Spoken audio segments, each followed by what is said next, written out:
David Rare and co-host of the webinar we're having.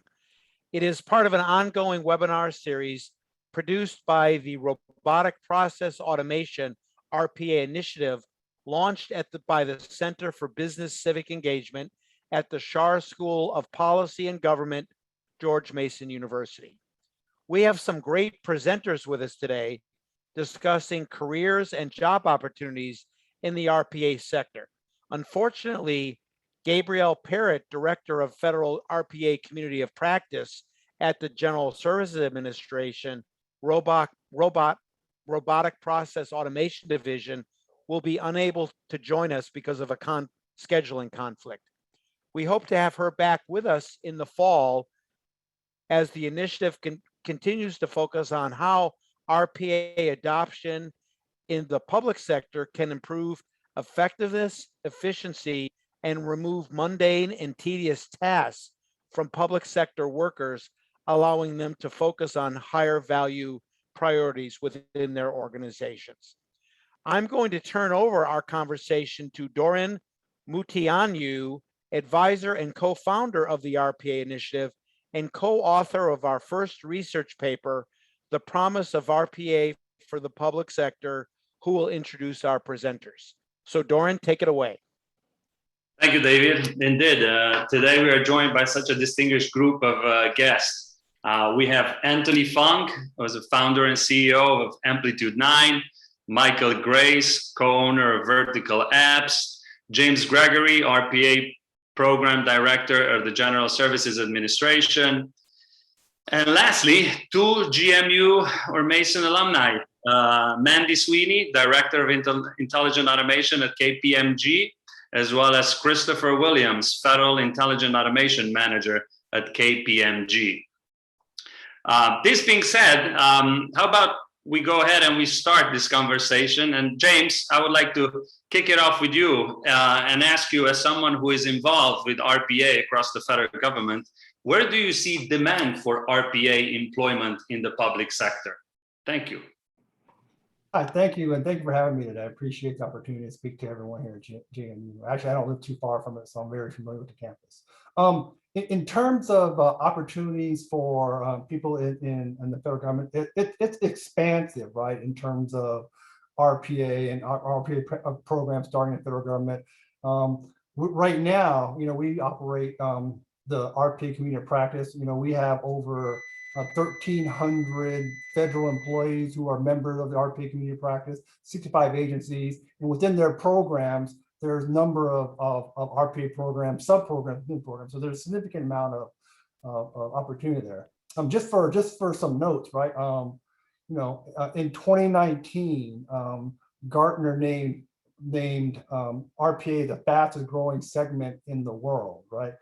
Software segment in the world. In 2020, they made projections that RPA will grow at double digits through 2025, right? So just from that perspective alone, and the growth of automation is just significant, and it's actually happening very rapidly in the federal government as well. So, thank you.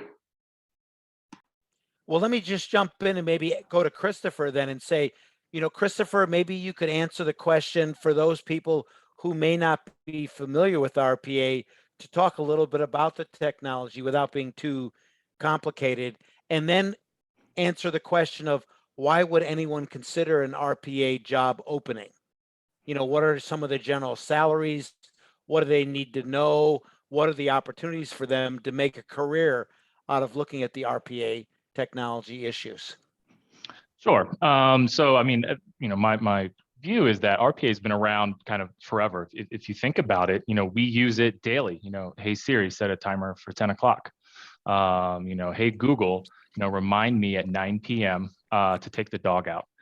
So while not a new technology, we've definitely seen its use cases expanded, not only in the private sector, but also in the federal government. And right now, I think what used to be a lot of back office, kind of connect some systems, sort of an assistant, what we're seeing RPA being used for is really, bridging that gap for folks to become more productive. Instead of going out there from an audit report and trying to find a needle in the haystack, some of these vendors, some of our RPA automations allow us to, pinpoint where that needle is, triage a lot of records, and then give analysts and give folks, time to dedicate to more difficult tasks. So from that perspective, I think RPA has been around for a while, but it's definitely got a big future. And so why would anybody, consider joining, the RPA in the workforce? Well, the tech is ever changing. A few years ago, some of the vendors, I don't think were big players in the federal space. And right now, we're seeing some big names, we're seeing some consolidations, and we're seeing growth. So you have, popular tech, you have expansive growth, but then also you have exposure. We're not just a one disciplinary tech stack. If you have experience in healthcare, if you want to gain experience in the intelligence community, DoD, maybe FAA, all of those different agencies can utilize this technology, utilize that software. So you really get to, especially at the start of the career, start to kind of figure out where you see yourself going, where you can align your professional goals. And then it also allows folks, to either be a subject matter expert technically, heads down, coding, building automations, or they can be functional, understanding how to translate requirements from the client to a deliverable. How do you get and stand up an RPA program? If someone comes and says, I need an RPA roadmap and a vision for the next 5 years, we need folks with that talent as well. And so I think really the entire space spans a lot of different areas, and it just allows people to try new things, I think at a low cost effort. Yeah, and I think it actually, some of these jobs, at least if I have seen, paid pretty well too. And there seems to be a shortage of people in the RPA space right now because of this mammoth growth and expansion that you mentioned. What would they, what is a graduate of Mason who's interested in this? What would be kind of the numbers you'd kick around? I know all jobs are different, but is there a range that we could talk to get people interested, get them kind of, hooked onto the REA industry? Oh man, I think my partner would, hold me to the fire with throwing out numbers. I'll answer that. I'm not going to avoid that question. But it is, and I think the numbers are so high because I would imagine, all my colleagues on, the panel right now, we're fighting over the same folks. Yeah. It is a demanding and growing emerging area. So naturally, we're going to have, we need to fill positions. We need, we have all of these open requisitions, and I think the pool is growing, especially with kind of COVID and the remote environment. We're not seeing that we have to draw from just the DC area. We want folks kind of across the country. And I would say on, a starting salary for a general, a senior graduating, I wouldn't be, and it's been a while since I've been a graduated senior, I would expect to start, north of 70, 70 plus, and kind of as a starting point from there. Maybe if you already have a clearance, there might be some room for negotiation, but it's really a high starting salary, but the growth, I think, is really kind of the main attraction there, and how fast you can ramp up, given your skill set. Yeah. And I know, Anthony, when we were talking about the demand for jobs in RPA some weeks ago, you'd mentioned that people can do this from all over the country. And they're not necessarily, as Chris said, they're not necessarily wedded of just living and being in DC, working at the federal level. And I know your company really works at the state level and local levels as well. Would you like to comment on that? Yeah, so I think that being in a tight labor market, you have to be flexible. And so, I think with COVID, as Chris had mentioned, it afforded an opportunity really for people to work remotely, have a different kind of lifestyle, and be able to balance work and being able to balance family. And so I think there's real double benefit here, since part of the focus is government in this conversation. is that government's having a hard time attracting new talent in a lot of ways, especially in technology. Government has to be conservative with technology. There's a lot of considerations and value propositions. And so the benefit, I think, is for not only just from a salary perspective, but students can also engage with government types of projects, or even in the private sector, really purposeful types of projects with RPA. There's longstanding challenges that are being overcome using RPA and artificial intelligence. I'll give an example. We work with the Virginia Department of Health, and we were helping them identify, COVID-19, types of, challenges and be able to tackle those more holistically with RPA and artificial intelligence. So, thinking about making your communities healthier, being able to address issues like backlogs of unemployment claims and things like that. All those things are more possible, and don't want to say RPA is the end all be all, but it really creates more opportunities for solving challenges, and thereby I think from a purpose of attracting new talent, folks really want to be doing things that are very meaningful, especially if it impacts their communities. So I think there is that additional benefit beyond the salary aspect, and then it creates an opportunity for government to really attract new talent and being able to work in these different areas, because RPA, as some of the other folks mentioned, it's in healthcare, it's in finance and these other things. So you can kind of get into these other areas and solve problems just by getting into RPA. And you can be a business analyst, you could be a technical person, you could be a project manager, a tester. So you can play different roles as well. So there's a lot of room there, but the one thing I would say is you have to have a lot of flexibility in your mindset when you're working on RPA projects. So they're pretty intense. And so what goes along with the salary is to be able to be very resourceful and creative and whatnot in your skill sets. So I think that there's just a lot of benefits, not just to the employees, but the employers. Yeah. And I'm going to throw it to Dornan in just a second. But I just finished teaching a summer class of undergraduates.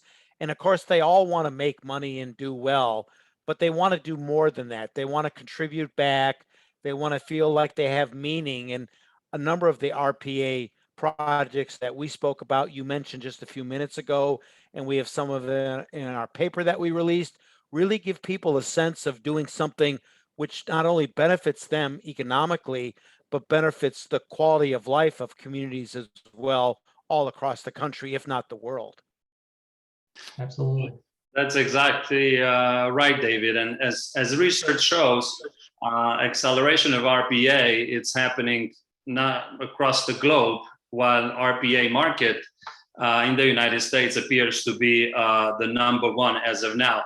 This actually leads us to my next question, which I would direct it to Michael and maybe to James as well, who has some experience on this. How do you see the job growth in the RPA sector in the years ahead? Do you envision a saturation of qualified employees, or will there be sustained job opportunities? Yeah, I mean, my perspective, I've done a lot of work with the federal government, the last, 20 some years of my life. And the way I look at it is that federal government's the largest corporation in the world by far, right? Every individual agency within there dwarfs most, Fortune 500 corporations. So I say that to mean that the breadth of opportunity and use of that technology across the government is huge.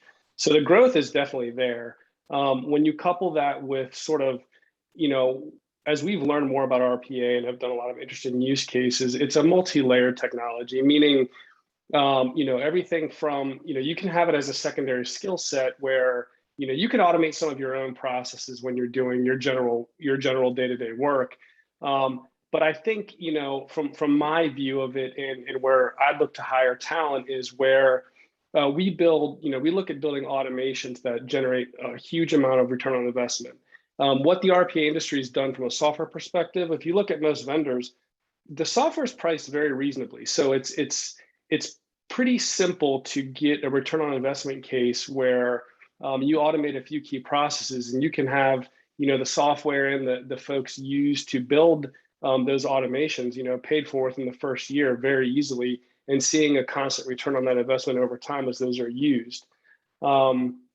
I think there will be sustained job opportunities only because, a lot of folks that we talk to, they get afraid of RPA being a job replacement, like a robot's going to take over our job. With the federal government, that's just not the case. I think, historically speaking, and today more than ever, and I spend a lot of time in the immigration world, there's far too much work to be done by humans. I mean, the backlogs are huge. It takes forever. There's just so many people, putting in for work visas and benefits. And this is, the IRS, the same with all the taxes and everything the government does. There's typically more that has to be done than there are people available to get it done. So RPA is really it's a job creator. I mean, it helps on our side. You get the technical folks and the analysts, like Anthony mentioned, that can come in and help. But also it allows the government essentially to do more with less. And as a taxpayer, I mean, we're always a big fan of that. So I think that industry is here to stay, and I think there'll be sustained growth over many years. Yeah, and one thing we haven't touched on yet is the fact that we're going through a generational change in public sector leadership. So some people are retiring, they're leaving. A lot of these people are very knowledgeable workers, and they've taken their experience with them if it's not written down. And then we have to kind of retrain people, where with the use of RPA, we don't have to worry about a lot of that that experience disappearing. Not just that, but I'm glad you brought that up. I mean, there's a whole aspect of this industry that's not technical, and that is actually the documentation of these processes. I mean, it's amazing when you go in, before you can automate a major process, you have to learn what it is. And you can't just look at SOPs and documentation and trust that that's how jobs get done, because as you well know, and you might be dealing with somebody in that position that's been doing the same job for 35 years, and they've mastered the most efficient, quick way to get that job done. And that's the process you have to automate, right? And that's where you want to go in and improve it. But in that process, you also document it, right? You put out a nice process map. It's very clear what's being done. And you're right, as that workforce changes and folks retire and you bring in new folks, you've got now this, not only are things automated, but they're also documented. So when those things change or things are upgraded and migrated in the future, there's a reference to go back to and not have that sort of loss of productivity. Yeah. And I think, and I'm going to bring Mandy in the conversation in just a second, but, when I first learned about this industry and what you guys were doing, I was thinking, do I need to be like and I mean this respectfully, a computer geek to be successful? To know coding, to have studied for 4 years in college. And as you say, Michael, you really don't, because there's a wide range of things people can do within the industry. So let me go to Mandy now. And if you don't mind, Mandy, what kind of traits or skills do you advise potential employees should have to be hired for many of the RPA job openings that exist today, as well as into the future? I'd be happy to take that question. I actually have a college-aged daughter who is graduating in December. And so I will share with folks on the line today the same counsel I have been sharing with her over the past semester or so. And so I'll start just by unpacking a little bit what really is RPA.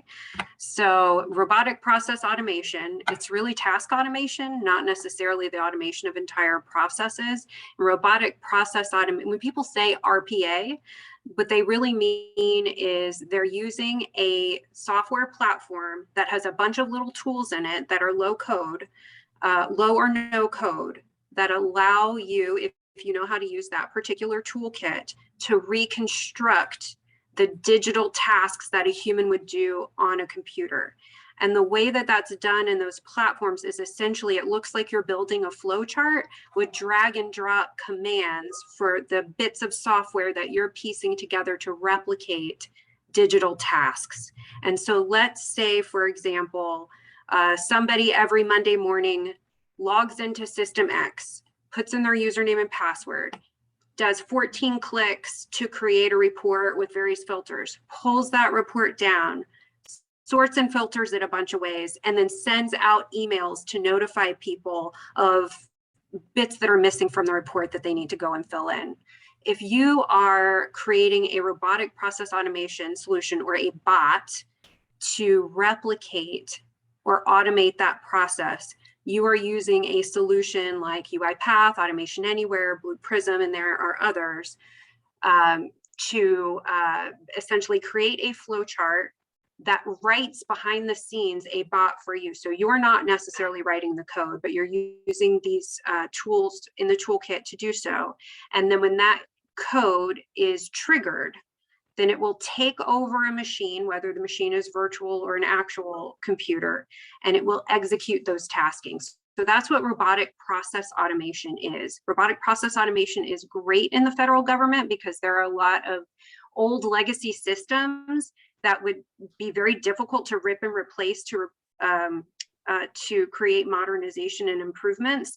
And so in the near term, bots are a great way to stitch together some of these older systems and provide functionality that isn't there in integrations across these systems or air gaps between systems that are really keeping people from getting jobs done efficiently. So that's what robotic process automation is.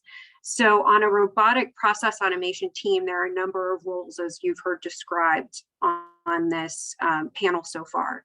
So there is a manager who is going to really orchestrate with the client, set up the meetings, keep track of a schedule, and do that sort of project management. Run interference for the developers so that they're always getting what they need without having to come out of their focus bubble when they're building their bots.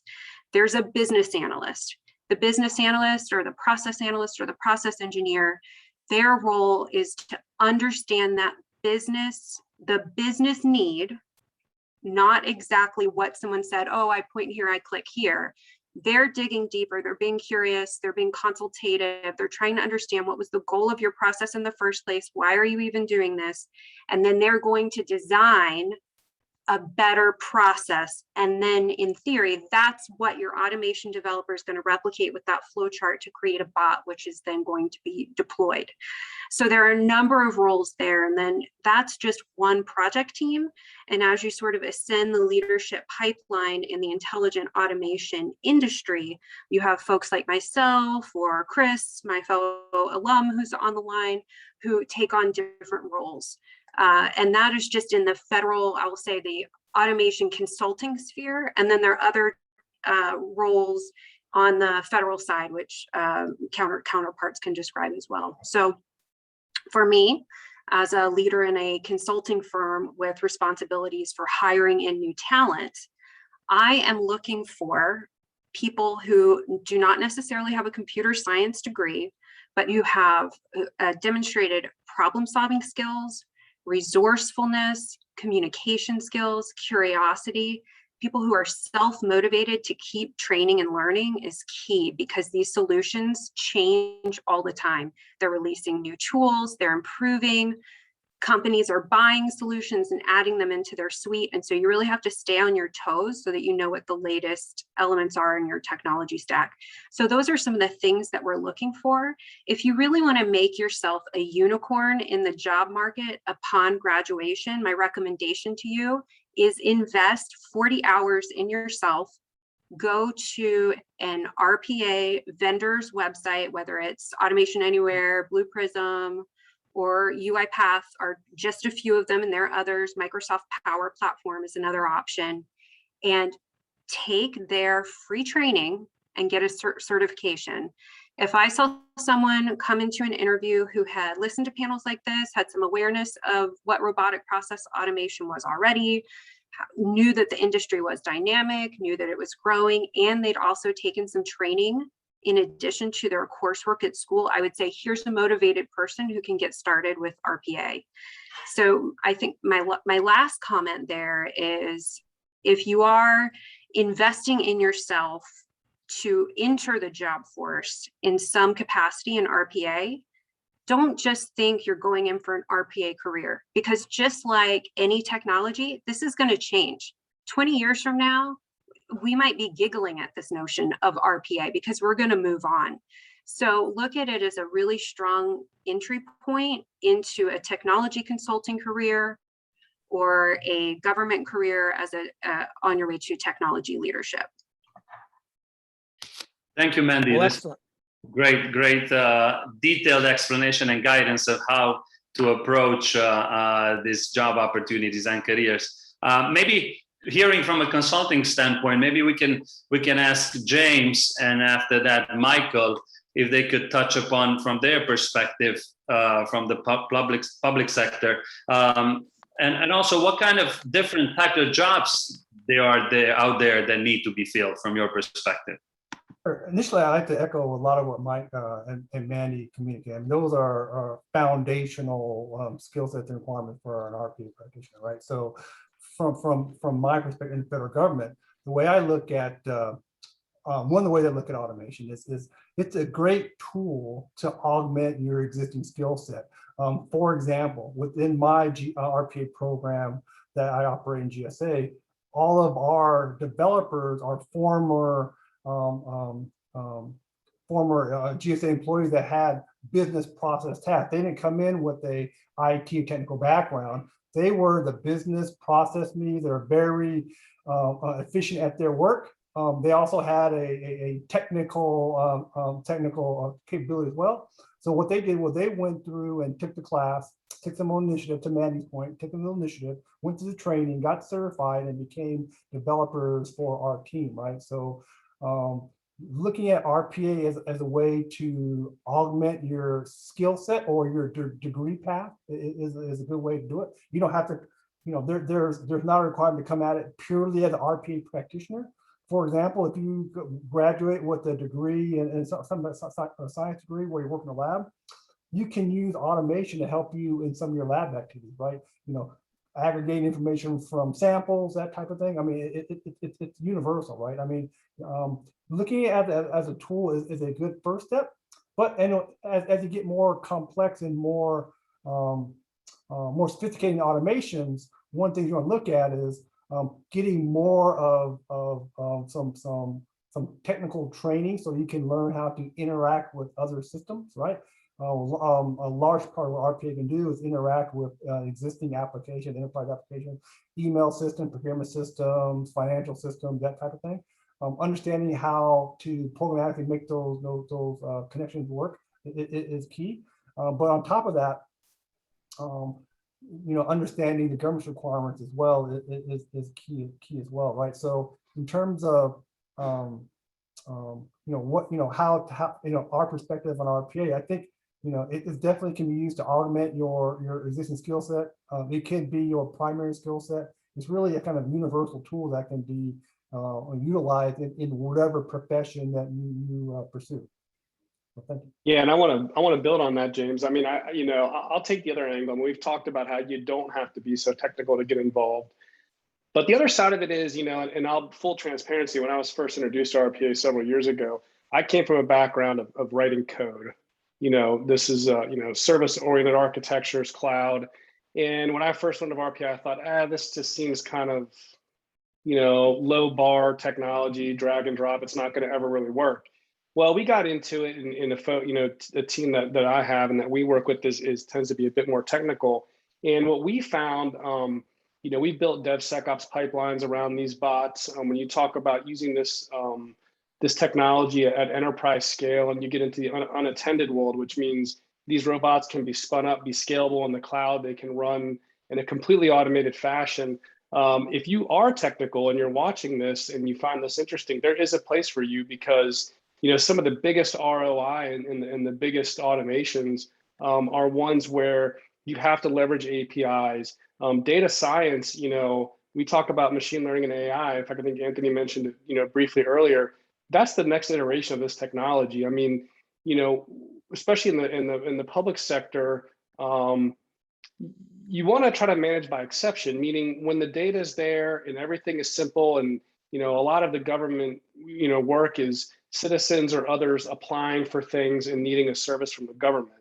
When everything's in line and you can automate pretty quickly, that all the boxes are checked, everything looks good, decisions can be made where you don't necessarily need a human, right? You want to save the humans for the exceptions, for things that are difficult. So if you want to get into, really writing code and getting into things like data science and machine learning models, RPA is also a great place for you to get started. I mean, you can learn a lot in that arena, and you can mature those skills on the job, which is typically the best place to do that stuff. Thank you. I mean, that's very great to hear and very, very promising, as we've seen and it's, research and hear from you as well that the upskilling, it's more about mindset, changing mindset, and this willingness of keep learning, lifelong learning. So maybe this one actually, I'm curious to what you guys think, and I'm sure you have different use cases, and maybe Anthony can jump in on this and answer. And if the other ones, of course, you're more than welcome to sharing use cases. We're curious about what is the timeline for this retraining and the potential cost. I'm sure folks in the audience would be very much interested in that. Thank you. Yeah, so I'd like to add just on top of what some folks have mentioned as far as, with RPA, there's a range, as it was mentioned, as far as there's different types of platforms. So I can liken, like maybe Automation Anywhere is a little bit more like Apple, like there's a lot of wrapper to it, not necessarily a lot of customization. And then if you go to the other platforms like UiPath and others, where it's a little bit more extensible, there's more potential coding and things that are involved. It really just depends on the tools, and then where you also want to be as part of, the actual delivery of the product or the service. And so I think that drives some of that aspect of it. So you can connect, I think, on the lower code side of things and really be able to get on board in about 3 months.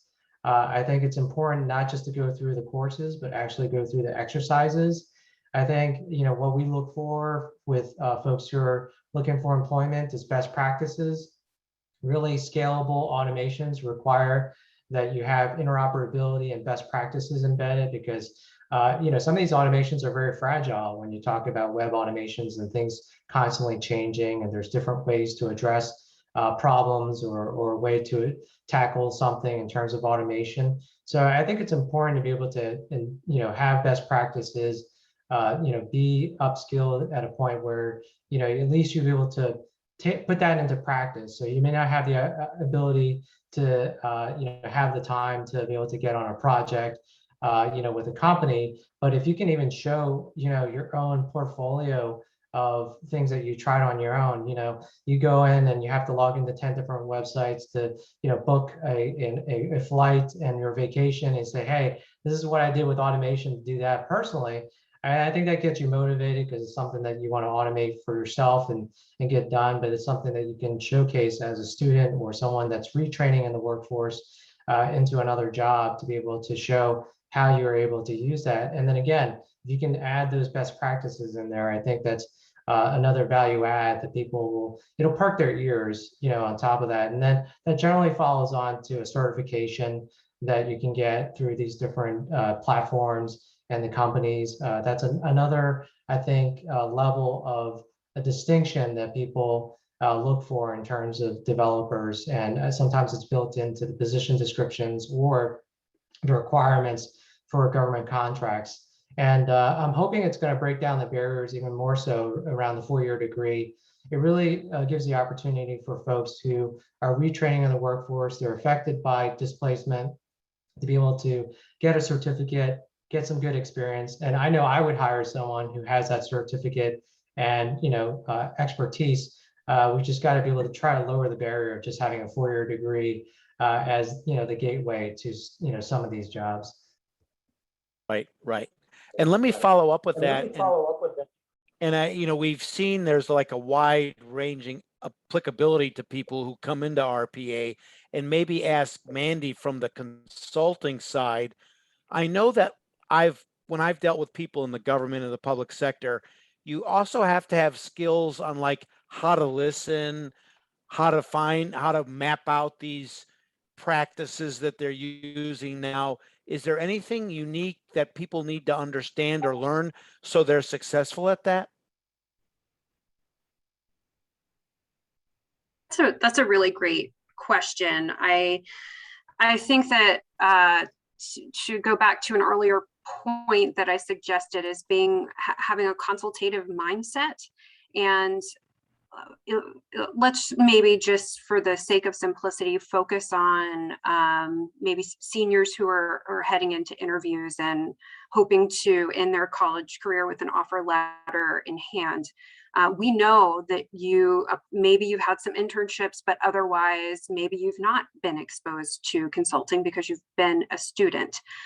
If there are courses that you can highlight where you have done process assessments, where you've had to work in groups to create a solution and test the solution and go through a methodical process, and you can describe that process, being able to do so is going to help demonstrate to the folks who are interviewing you that although you have not necessarily operated in the federal government consulting world before, that you have a lot of transferable skills that are going to give you the right baseline to come in as an entry level, say, consulting associate and do well. And so it really goes back to the listening skills, researching, curiosity, wanting to understand what goes behind the process and why people are doing what they're doing, and just being able to sort of bring that mindset to your interview and to your first job in technology consulting, whether it's RPA or another role in which you will contribute, I think will set you apart from other candidates who maybe have not taken time in self-assessment to consider how they might demonstrate some of those core capabilities necessary to be a consultant in the government technology space. Yeah. Well, thank you. That's great.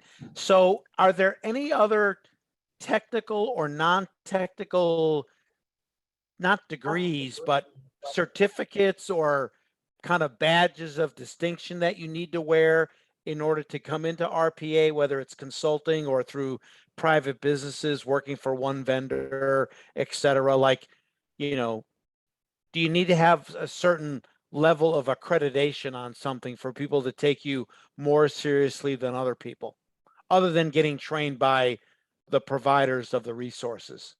I mean, I don't know how much this is being taught in universities these days, but being familiar with and being able to operate in an agile team in an agile environment from a development standpoint is huge. I'm always really impressed when we interview and hire more junior folks new to the workforce who really do understand kind of how to work in that environment. It's very different, from when I started. I absolutely love it, and been working in that now for a good 15 years. But if that's not something that's being actively kind of taught as the basis in school, highly recommend getting involved in that. You can get Scrum certifications. They're not free, but they're worth it. Or a lot of times you can get that reimbursed by a potential employer as well. But I highly recommend looking into that. And if I can, this is James, but if I can also chime in, right? I agree with that totally, right? So another skill that we often look for in the federal government is experience with mapping or understanding how to map business processes, because one of the primary tasks in any automation is kind of mapping out and decomposing a process from an end so you can understand how it works, and then developing automations around that based on the right automation candidates. So that's key. And then one of the things that we also are really focused on our RPA team in-house is, all of our RPA developers are mini project managers. So we look for people with project management skills who can organize a project, schedule resources, coordinate activities, make sure all the artifacts are being developed and delivered on a timely manner, right? So, if you have those two skills, whether it's through some type of certification or if you can just document that you have experience doing that as a recent graduate, I mean, that would be appealing for me, especially for someone in an entry-level position. Yeah, excellent. And then I know we've talked about this, but any other comments on salary span? I know with my own children in college and my son who just graduated, a lot of these young people seem focused on the first job. What are they going to pay me? How much are they going to make every 2 weeks? I think because of the limited supply and the high demand, salaries might be bigger now. They might kind of level off a little bit. But on the other hand, I saw a stat that said we have like 93,000 units of state and local government. And I've got to believe that once it permeates through the federal government, we'll probably see, as we are seeing now in many states are also using RPA as well to increase the efficiency and the effectiveness of their particular state capitals. Anybody like to grab that? Comment on it? I have actually a real world example, right? So I'm in the process now of developing a position for our RPA team. It's a GS13. The salary starts at 103,000 and it tops out at 134,000. So if you have a certification and you are the most qualified candidate, that's the salary range that you would be looking at coming into the federal government. And that's actually pretty high. I mean, coming in with GS13 versus anything much lower than that. Yeah. I know I having would started. say, Go ahead. I'm sorry. I'm saying I would say that there's another perspective here is that there's the concept of offshoring to other countries and onshoring. I think it creates an opportunity if you don't have a ton of technology background, but you can work with a low code Studio X from UiPath or some other type of tool within an RPA vendor. If you're in a more rural area and you're looking for opportunities, there's a tremendous amount of opportunity to uplift, communities as far as retraining and getting salaries, even as you mentioned, 70 or even, if it gets to, other ranges, 50 to 60 kind of entry level. So I think it's really driven by skills and experience and what you're actually going to do.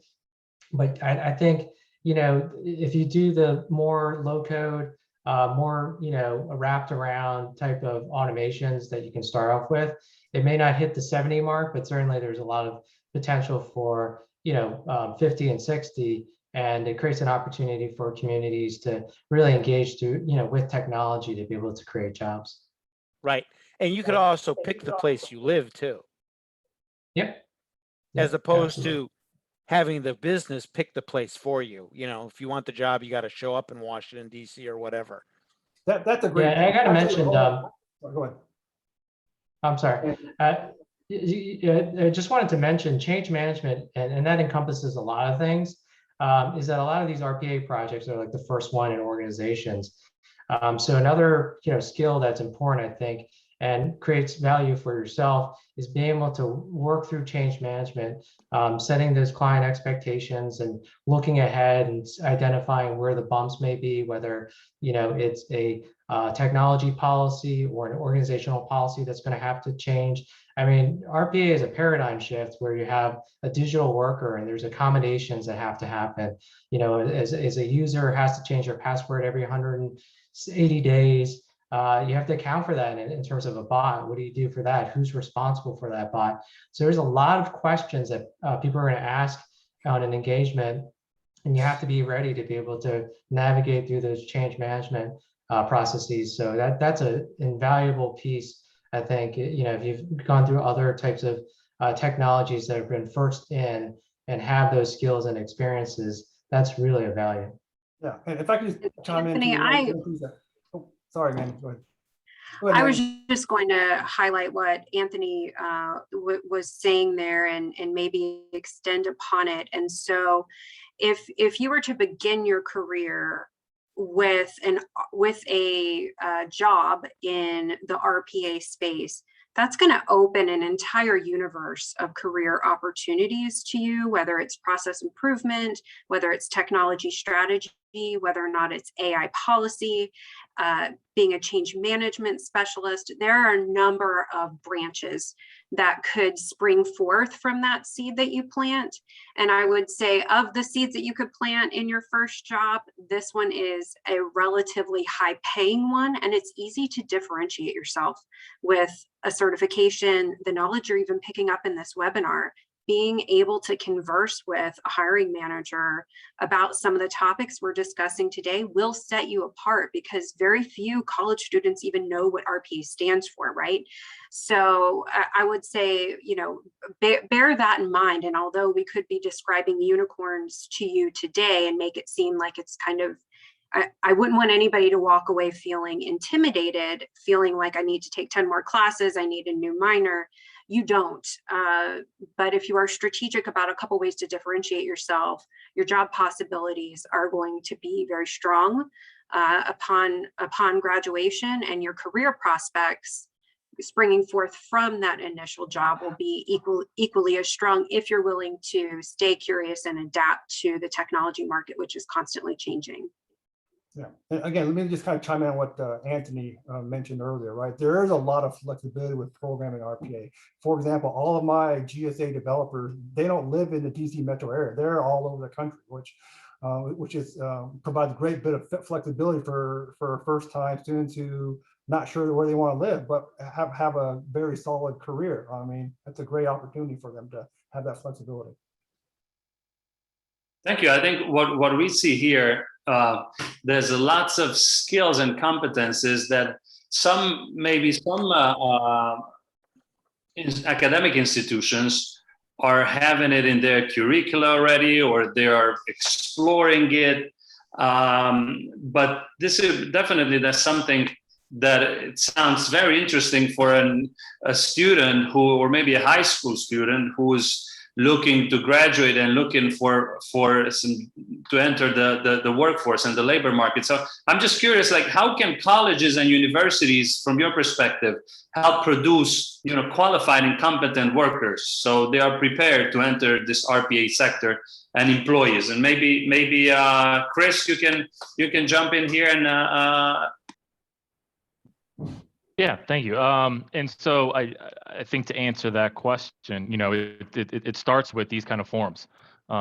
These kind of activities is to get the word out, get people excited, get people involved, and kind of start that knowledge and curiosity from folks. I hope some of the participants are in, reach out to me on LinkedIn. We kind of foster those conversations. But then from a university standpoint, I remember back to, a class I took at George Mason. I think it was Stats 362. And that was focused, I think it switched every semester between SAS and Minitab. I skipped the Minitab because I wasn't interested in that one, waited for SAS to come along.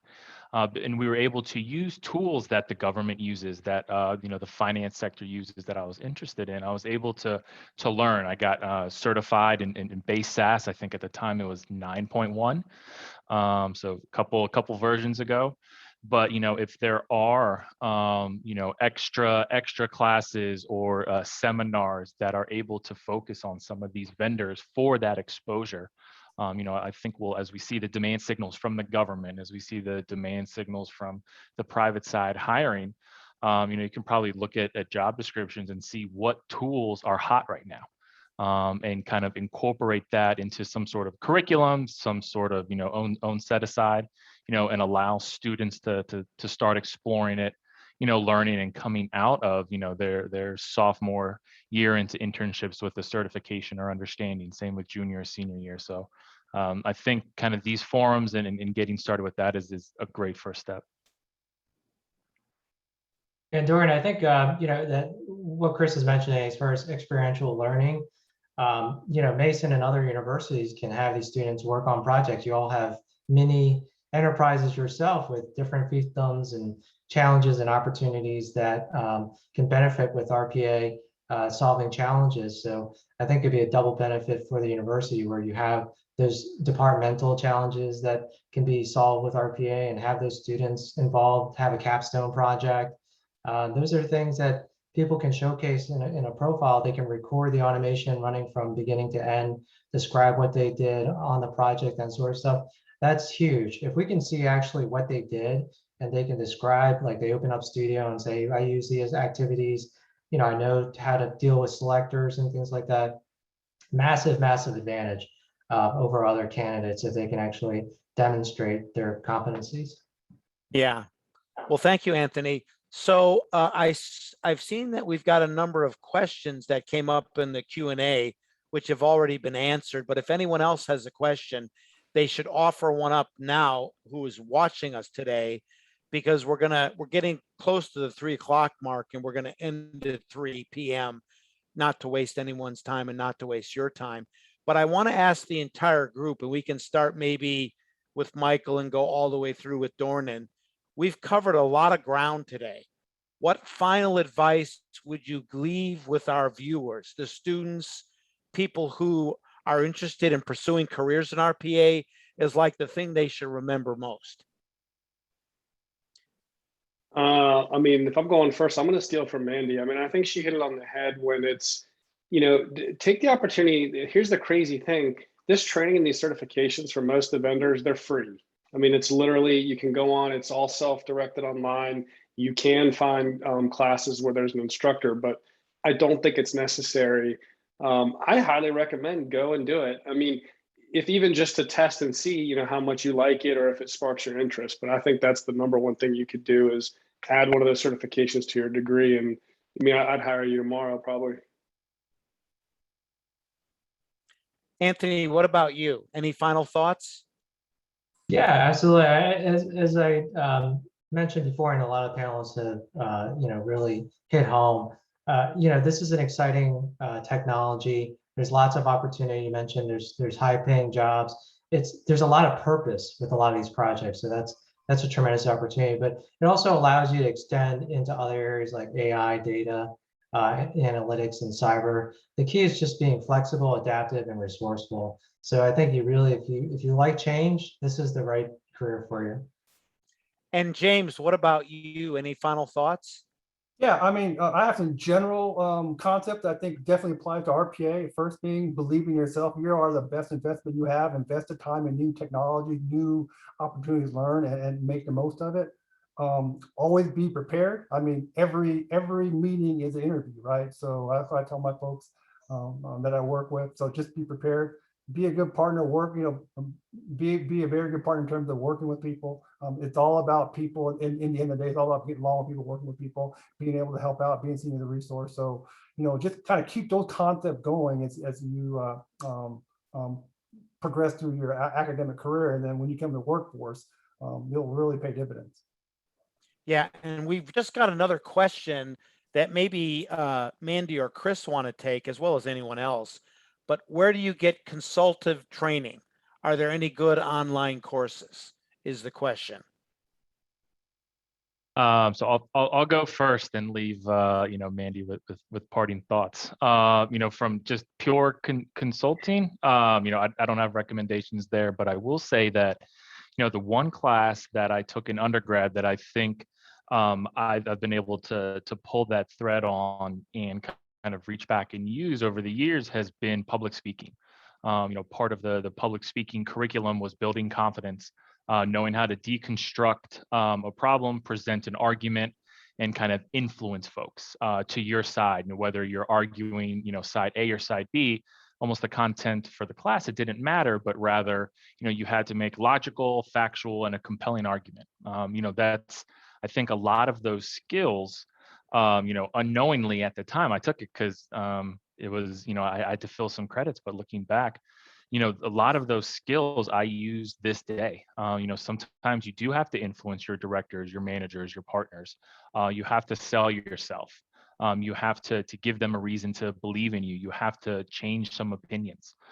So from, on the softer side, I would definitely recommend that. But I would say almost 90% of, the consulting skills are learned on the job. So don't be afraid to apply. Don't be afraid to look at a junior level job description, as well as maybe a director or senior manager job description, and kind of see what that path would be. Don't self-select yourself out. That's probably the worst thing you can do. Put yourself out there, take a chance. And, like others have said, if you invest in yourself and all it takes is time. Don't be afraid to reach out and learn more. Interviews are a two-way street. So it might not be the best fit for you, but I think it'd be great, to learn that early on. But that's, I would say, on the job is where the best consultant training happens. Right. Thank you. So we got another question that I'll answer that says, I would love to hear you talk more extensively about AI, ML, and RPA combination again. We're going to be taking a break in August from our webinar series, but you can probably expect this subject to come up in the fall.